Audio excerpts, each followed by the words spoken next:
Shalom bien-aimés, vous êtes branchés sur le www.messianique.com. Aujourd'hui, le berger Moïse va nous parler de son entrée dans le monde des sorciers. La sorcellerie. Savez-vous que la sorcellerie existe? Paraît-il, dans le monde du diable, il y a plus de sorciers que de magiciens. Aujourd'hui, Dieu nous fait grâce de connaître les 3 dimensions de la sorcellerie. Les objectifs d'un sorcier vis-à-vis du non-sorcier. Les conséquences de vivre avec un sorcier sous son toit. Comment combattre un sorcier et mettre fin à la sorcellerie? Comment savoir qu'une personne est victime de la sorcellerie? Nous vous remercions, vous qui nous suivez dans le monde et particulièrement ceux qui nous suivent des États-Unis. Bonjour berger Moïse. Bonjour évangéliste Brigitte. Bonjour berger. Berger, le monde vous suit et partagez-nous votre expérience sur le monde des sorciers. Merci. Je salue tout le monde, tous ceux qui nous suivent dans les 5 continents du monde. Et merci à tous ceux qui sont branchés, qui nous suivent aux États-Unis et dans toutes les églises du monde.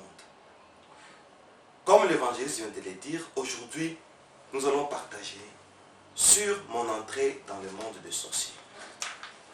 Pour que cette rubrique soit profonde, nous allons faire un partage en forme de dialogue afin d'ouvrir les horizons.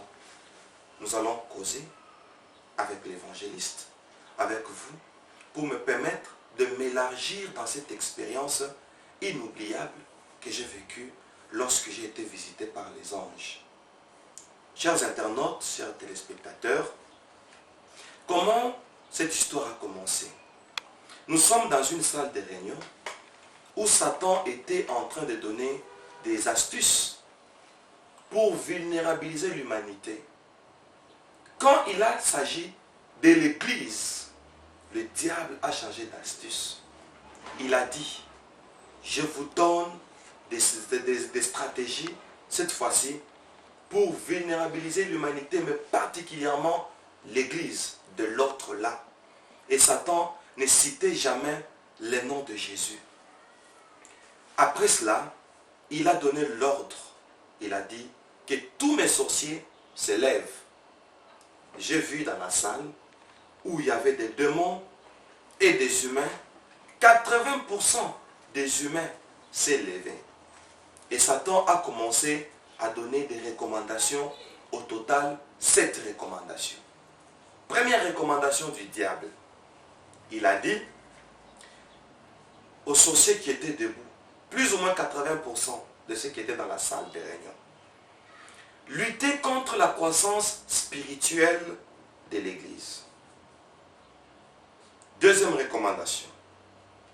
Si l'Église croit toujours spirituellement, attaquer l'Église physiquement par les critiques et les divisions. Troisième recommandation. Passez tout votre temps, cette fois-ci, à l'Église pour un contrat de 15 ans. Quatrième recommandation du diable contre l'Église. Recommandation auprès des sorciers. Prenez de l'information sur l'Église et donnez-moi le rapport chaque minuit de samedi. Cinquième recommandation. Ayez une très bonne conduite à l'Église. Et j'étais surpris d'apprendre que le diable demandait à ses agents d'avoir une très bonne conduite à l'Église. Et le diable ajouta, par votre bonne conduite, les responsables des églises vous feront confiance et ils vous donneront des responsabilités. Berger, là je vais vous interrompre. Et vous nous avez dit que vous allez nous parler de l'entrée dans le monde des sorciers. Je pense que vous êtes allé trop vite. J'aimerais que vous puissiez nous expliquer, nous et ceux qui sont en train de nous suivre, comment est-ce que vous avez fait votre entrée dans le monde des sorciers. Chers téléspectateurs, chers internautes, merci pour la question. Comment je suis entré dans le monde des sorciers? C'est à partir de cette réunion. Les choses que j'ai écoutées m'ont tellement troublé que la nuit, l'ange qui m'a mené m'a suivi jusqu'à la maison. Et il m'a amené dans le monde des sorciers. C'est après ces recommandations que je vais expliquer comment alors je suis entré dans le monde des sorciers. Vous pouvez continuer. Merci. Alors, ces recommandations m'ont tellement troublé, comme l'évangéliste vient de présenter sa préoccupation, jusqu'à ce que l'ange m'a amené dans le monde des sorciers. Comment j'évolue pour arriver à la question de l'évangéliste. Sixième recommandation. Adhérez à la permanence. Soyez parmi leurs prédicateurs. Septième recommandation. Connaissez leurs paroles. Étudiez leurs paroles. Entrez dans leur théologie et soyez leurs prédicateurs. Et nous allons faire un coup d'état à l'église. Sœur Brigitte, si vous pouvez notifier et me rappeler comment les sorciers et les diables peuvent-ils faire un coup d'état à l'église? Tellement qu'il y aura beaucoup de parenthèses aujourd'hui et vous me rappelez pour que nous puissions éclairer le bien-aimé qui nous suivent partout dans le monde. Quand je suis rentré à la maison après cette réunion, je suis allé au lit, j'ai fait un songe. Dans mon songe, je vois un poste radio. Quelqu'un qui m'appelle. Moïse, Moïse. Je m'approche, quelqu'un me parle dans la radio. Il me dit, effectivement dans ton église aussi, il y a un représentant des sorciers qui est venu pour un contrat de 15 ans, comme tu l'as suivi dans la salle de réunion. Je sursaute au sommeil, j'ai eu très mal. Je fais une prière. Seigneur, montre-moi le sorcier de mon église qui a une bonne conduite, mais qui est venu pour une mission de 15 ans, mais gagnant notre confiance. Tellement que j'avais prié. J'ai eu très mal. La nuit suivante, je vois un ange qui vient et me dit, ta prière a été exaucée. C'était l'ange Michael. Il me dit, aujourd'hui, tu verras les sorciers de ton église. Et comment je l'ai vu et comment je suis arrivé jusque dans le monde des sorciers. Il me dit, je viendrai te prendre. Je vais t'amener quelque part. Là où je vais t'amener, tu vas te cacher. Tu verras les sorciers de ton église. Tu vas l'identifier. La seule chose que je te demande, c'est d'avoir courage.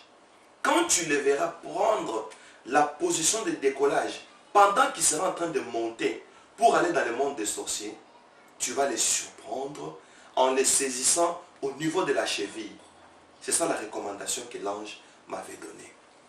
Mes bien-aimés, il est 23h57, l'ange Michael m'est apparu.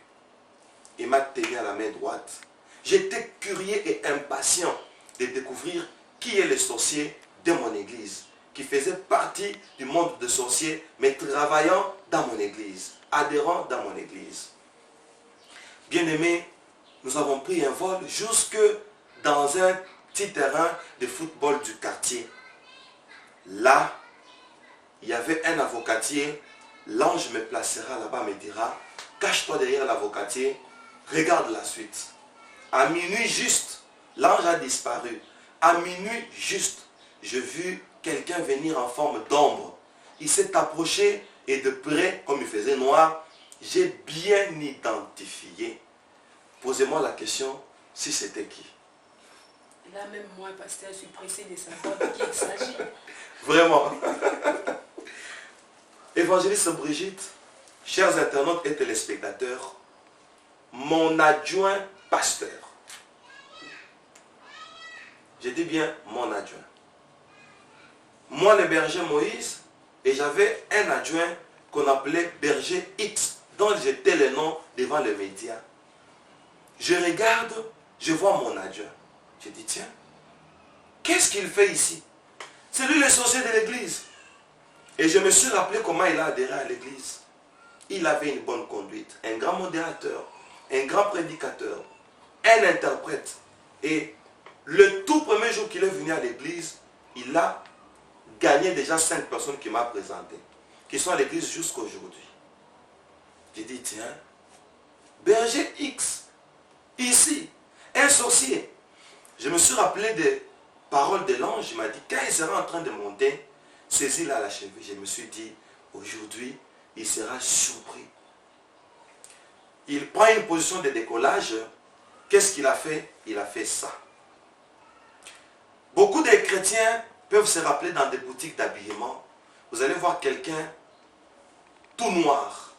On cache son visage et encerclé, permettez la tautologie, dans un cercle, il fait ça, un cercle noir. C'est une position de décollage et le cercle là symbolise le monde des sorciers. Il fait ça et il commence à monter. Et pendant qu'il montait, je me suis rappelé de la parole de l'ange. J'ai couru, je l'ai tenu à la cheville. Mon idée était de le surprendre et de le tirer pour lui dire, berger tel, j'étais surpris. Mais c'était le contraire. L'ange m'avait caché une réalité. Ma main s'est collée à la cheville de mon adjoint, pasteur, et nous montions avec lui. Et c'était ça le départ vers le monde des sorciers. Vous ne voulez pas citer les noms de votre adjoint parce que vous êtes en train de les protéger. Parce que si on cache c'est une telle personne, c'est un danger aussi pour les autres églises, puisqu'il cherchera à évoluer aussi ailleurs. Et d'ailleurs, il évolue quelque part, et je peux flasher, il évolue à Kinshasa et en Angola. Mais, au nom de la déontologie, je cite les noms, je montre même sa photo, comme avec vous, je peux vous montrer juste après cette émission, je vais vous les montrer. Mais les autres qui nous suivent de loin, en tout cas, souffraient. La déontologie ne nous permet pas de citer les noms de personnes. Il peut me faire la guerre d'une manière ou d'une autre. Mais s'il est en train de me suivre, il se rappelle de ces jours-là. Moi, j'ai pensé peut-être que, comme vous aviez dit, vous avez vu les dessins dans les boutiques d'habillement, comme la personne n'est pas, on n'a pas montré le visage de la personne, raison pour laquelle vous avez caché la personne. Mais si c'est par rapport à la déontologie, vous pouvez continuer. Merci. Mais dans des boutiques, ce n'est pas le sorcier, mon adjoint sorcier. Dans des boutiques, écrivez s'il vous plaît, la deuxième préoccupation, vous allez me rappeler pourquoi seulement dans les boutiques d'habillement. Écrivez-nous avec l'autre question. Vous allez me rappeler tout ça. Okay. On place ces signes ici, seulement dans des boutiques d'habillement.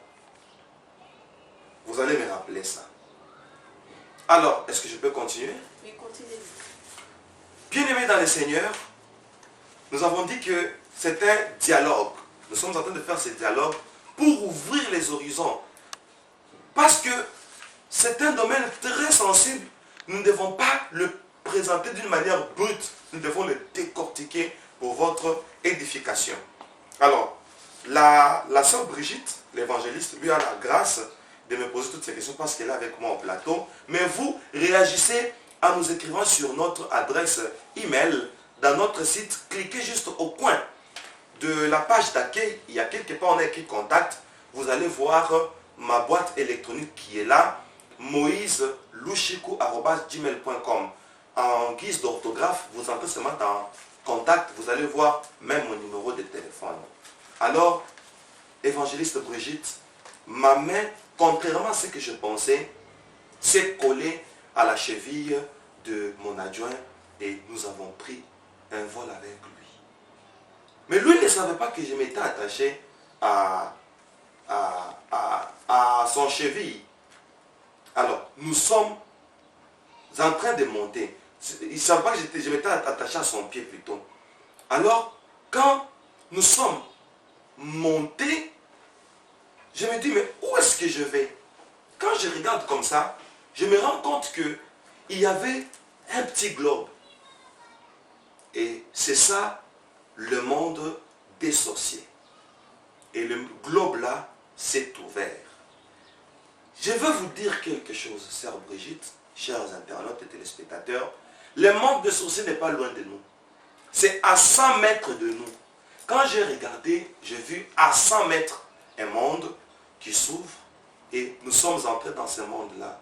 Pour répondre à votre première question, c'était là mon entrée dans le monde des sorciers. Quand je suis entré dans ce monde-là, je fais quelques constats.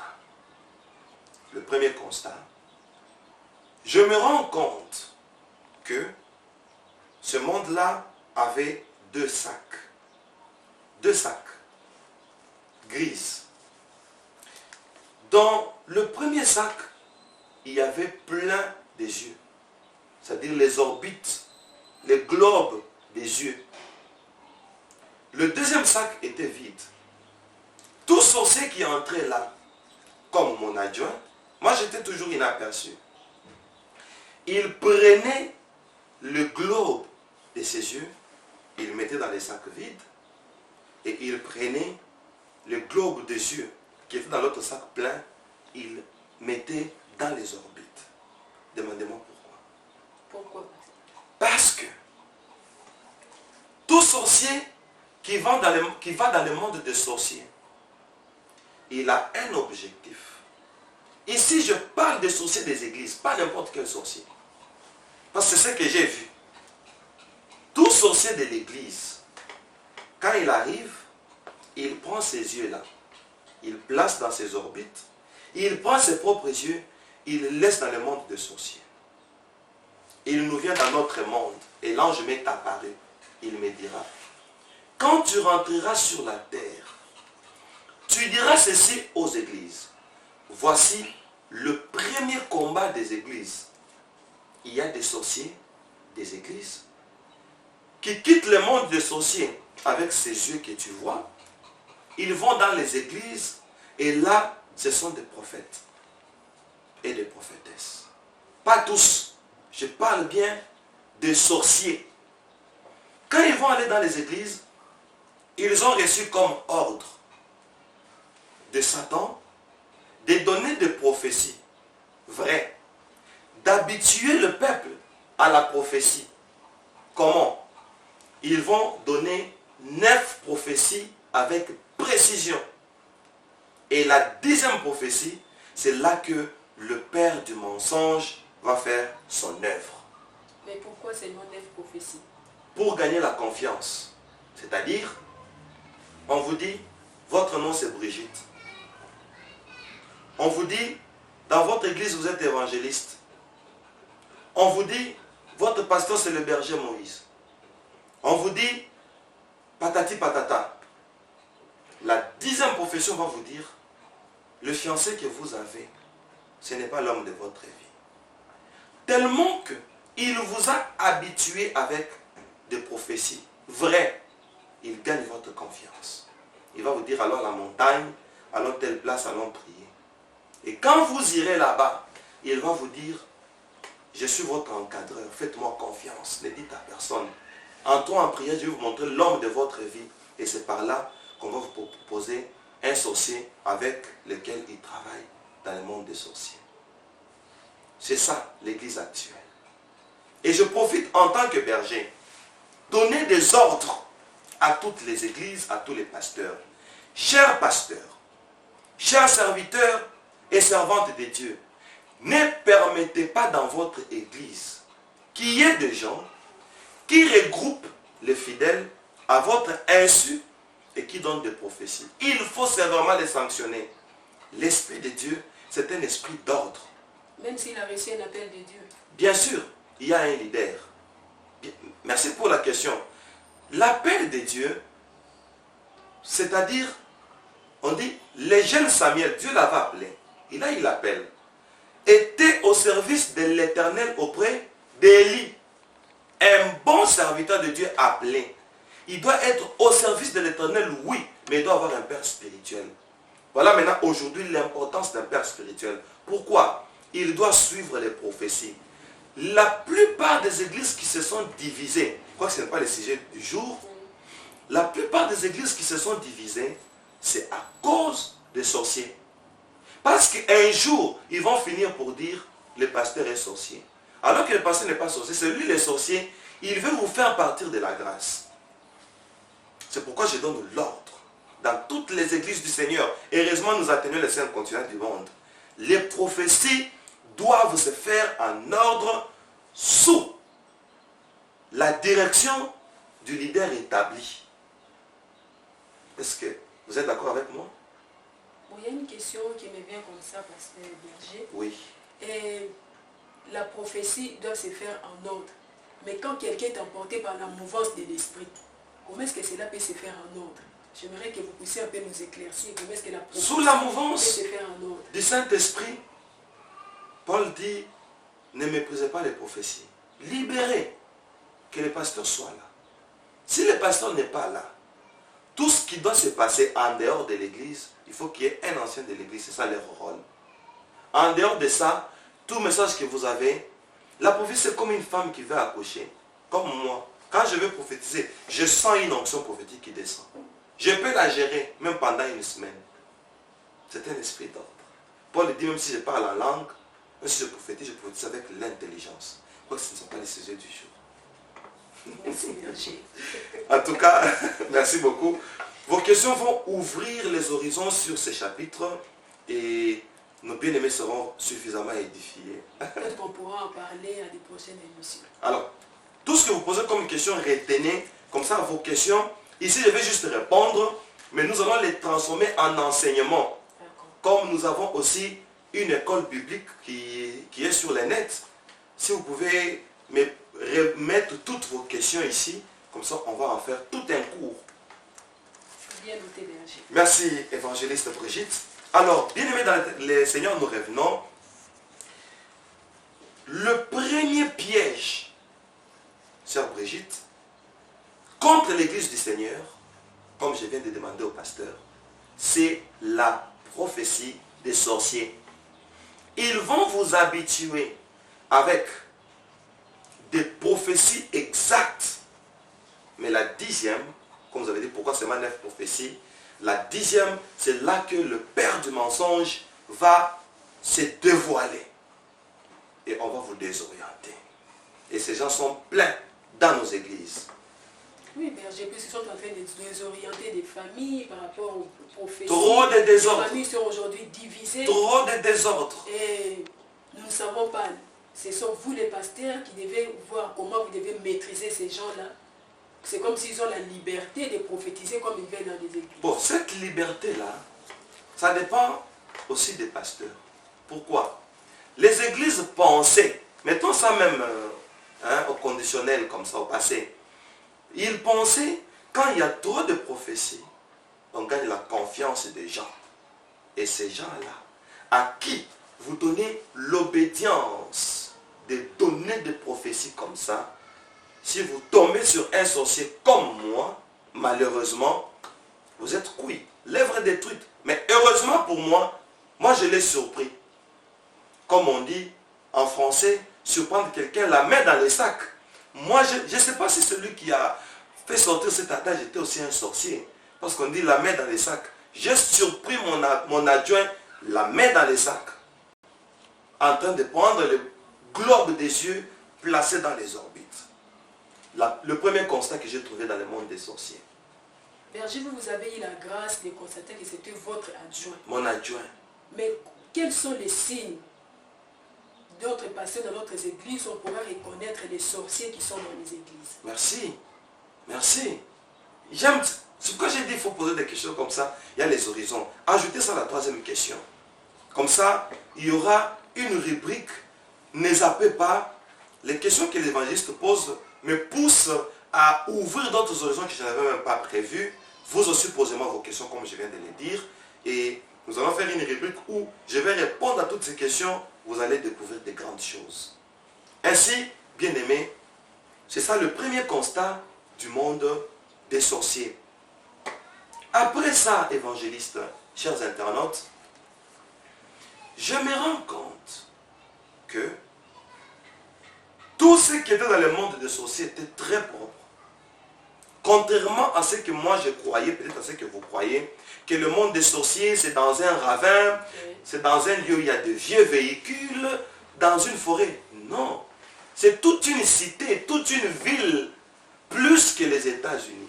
C'est tellement beau que tous ceux qui étaient là étaient habillés avec des cheveux pendant jusqu'au dos, des hauts talons, mais curieusement, ils étaient habillés surtout des femmes d'une manière très sexy, des juppettes au niveau des cuisses, poitrine exposée, nombril exposé, le bas-ventre exposé. L'ange m'est apparu, sœur Brigitte, il me dira, quand tu rentreras sur la terre, dis aux églises, la mode sexy que vous voyez vient d'ici. Les 5 continents, tous les couturiers viennent prendre la mode, copier la mode d'ici. Et sœur Brigitte, on me dira encore, tu diras à l'humanité. C'est ce que je suis en train de faire. Les couturiers et modélistes sont recherchés dans le monde des sorciers.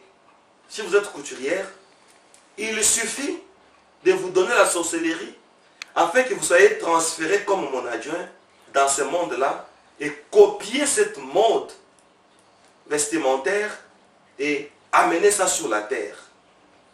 Il y a un objectif pour ça. Quel est l'objectif? Troisième constat dans ce monde, je me rends compte que tout sorcier qui arrivait là-bas, premièrement, il changeait des yeux. Deuxièmement, la mode changeait automatiquement. Et troisièmement, vous me permettez les termes, parce que je dois expliquer les choses que ça s'est passé. Troisièmement, les sorciers couchaient entre eux, sorciers et sorcières. Dans le monde des sorciers, le rapport sexuel n'est pas un tabou. Et ils étaient là pleins, je les voyais 2 à 2 sur le pavement en train de faire les rapports sexuels. Et un sorcier peut venir, il ne s'inquiète pas, il saute, il évolue, ça marche. Et l'ange qui m'avait amené là-bas m'est apparu, il m'a dit ceci. Quand tu rentreras sur la terre, tu vas avertir les églises pour dire l'activité principale des sorciers, c'est la sexualité. C'est pourquoi le pute, la plupart des sorciers amènent l'inceste. Et là, ça sera dans notre 3e chapitre sur la sorcellerie. Pourquoi les sorciers aiment le sexe et la plupart des sorciers pratiquent l'inceste. Au 3e chapitre, je vais parler de ça. Ça, n'écrivez pas. C'est déjà prévu, c'est retenu. Alors, chers internautes, bien-aimés dans le Seigneur, les sorciers couchaient comme ça, entre eux.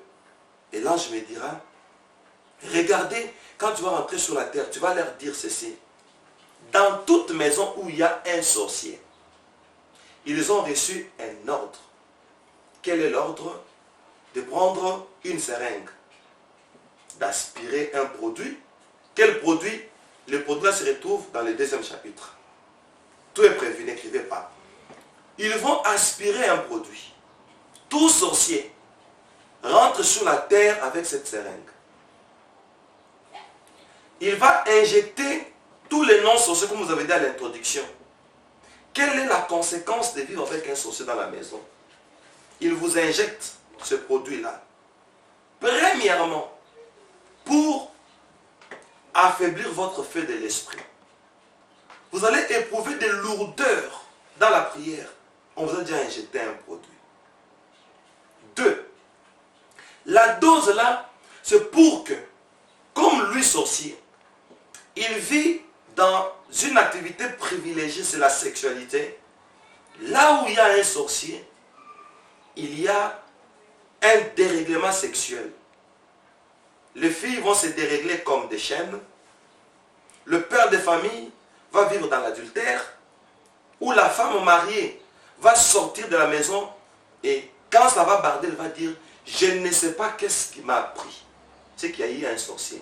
Mais je n'ai pas dit que tout celui qui commet l'adultère doit dire que non, c'est un sorcier qui a fait ça. Non. Ici, je parle d'un cas particulier. Les sorciers, souvent, ils injectent pour que les personnes puissent se dérégler sexuellement. Sœur Brigitte, après ça, j'ai vu mon adjoint faire ça. Mon adjoint prendra pour la 2e fois une position de décollage. Je me suis rappelé, je me suis dit, tiens, quand nous étions sur la terre, il avait fait ça, nous sommes arrivés ici. Et pourquoi il fait ça encore? Curieux que j'étais, l'ange m'est apparu, il m'a dit, il prend une deuxième position pour monter dans le deuxième monde des sorciers. C'est là que j'ai découvert que les sorciers ont un deuxième monde. Et avant de parler du deuxième monde, vos questions m'ont tellement plu et j'aimerais répondre à vos questions pour élargir les horizons.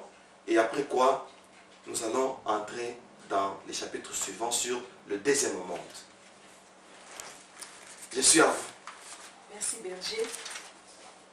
Là, nous nous retrouvons à la deuxième partie de notre émission.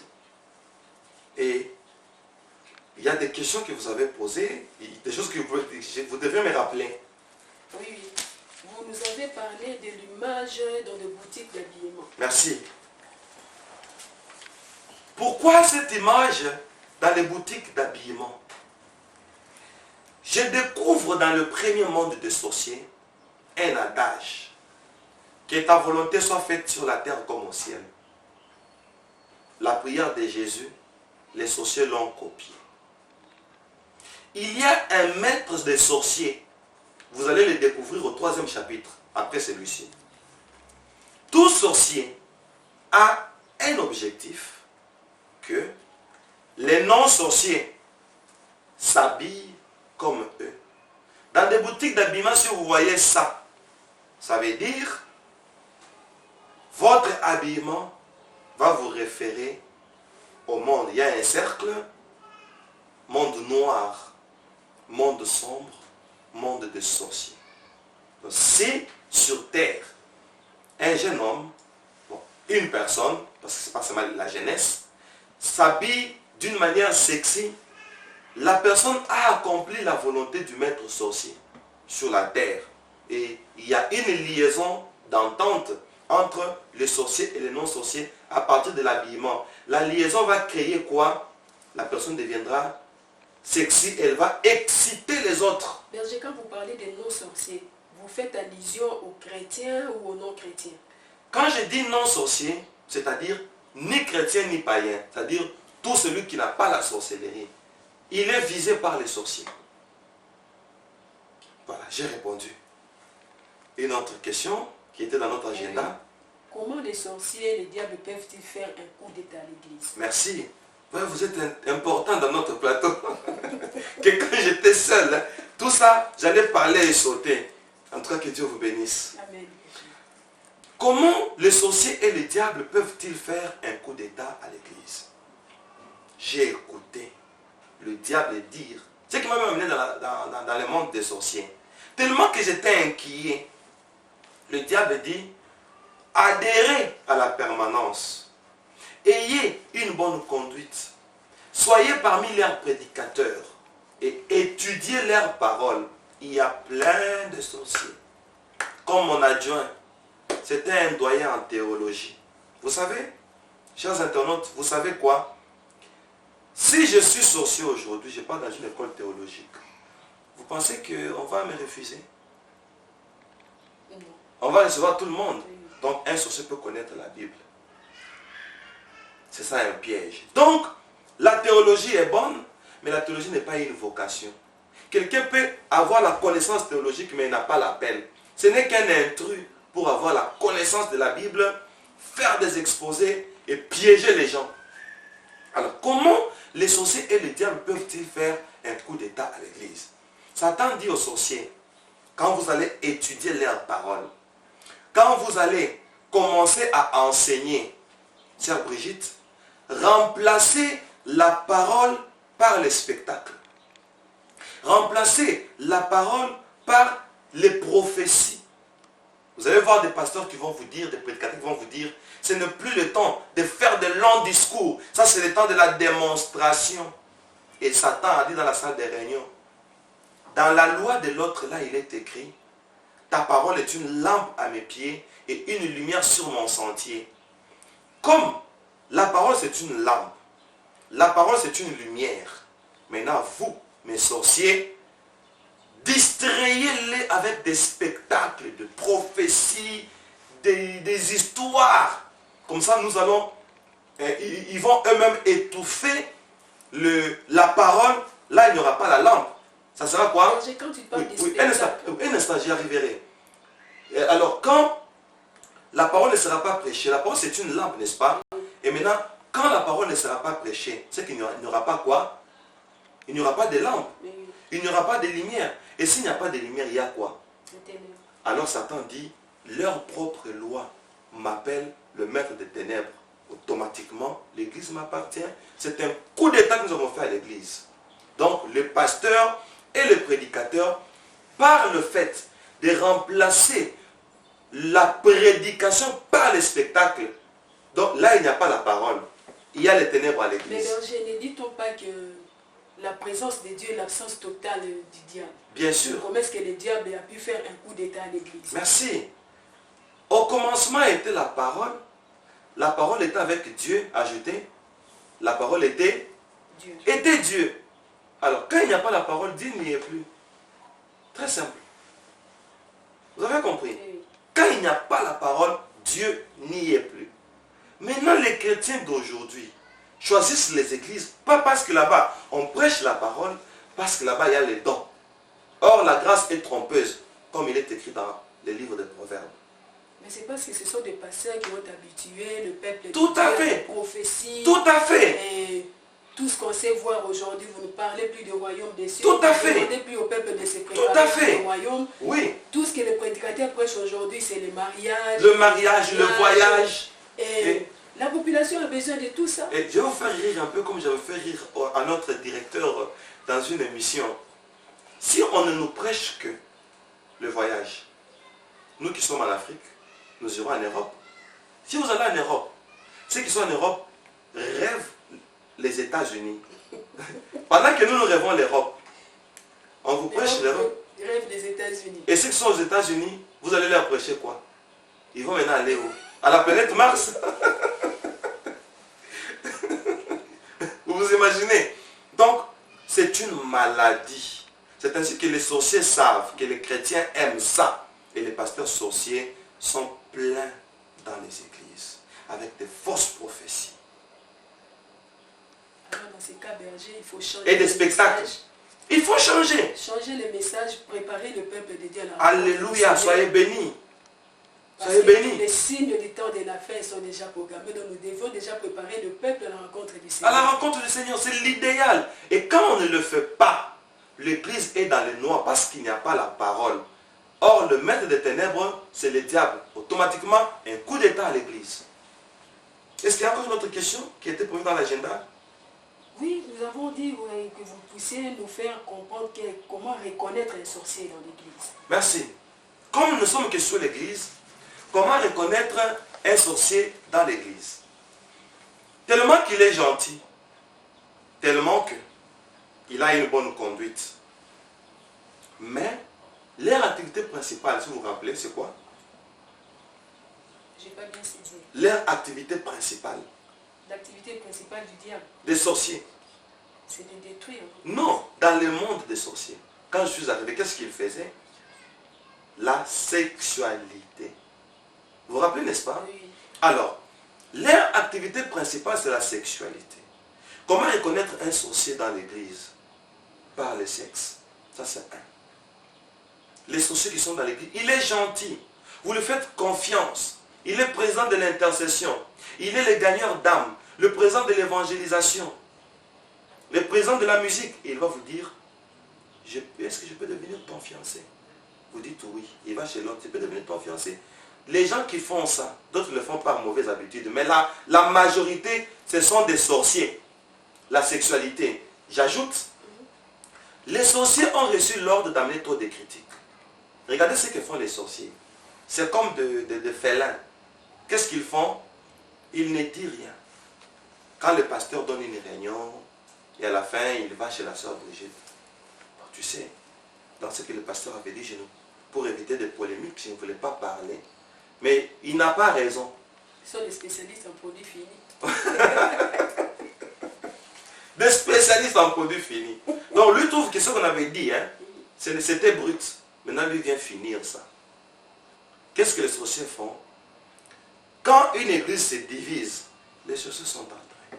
Ce sont les signes majeurs des sorciers qui sont dans les églises. Mais berger, pourquoi la sexualité? Qu'est-ce qui se cache derrière la sexualité? Là, dans notre 3e chapitre, toujours sur mon entrée dans le monde des sorciers.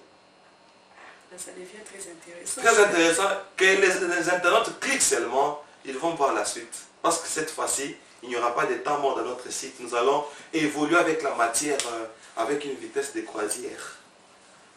Merci. Donc, nous sommes arrivés à la fin. Je vous remets la parole pour cliquer au chapitre suivant, sur le 2e monde. Merci de nous avoir suivis et restez branchés dans notre site d'édification. À la prochaine.